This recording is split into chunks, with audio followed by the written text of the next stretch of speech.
జై గురుదత్త. ప్రతిష్ట రోజు నుంచి ఈ రోజు వరకు కూడా సాయి గారిని మనం అందరం చూస్తున్నాం. చాలామంది పాత వాళ్ళు ఇక్కడ ఉన్నారు, అందరూ చూస్తున్నారు. ఆ రోజు దేవాలయం ఎలా ఉంది, ఈరోజు ఎంత వైభవంగా ఉంది అనేది మన కళ్ళెదుట కనిపిస్తూనే ఉంది.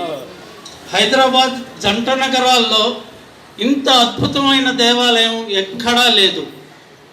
అది కేవలం ప్రధాన అర్చకుల వారి నిస్వార్థమైన సేవ.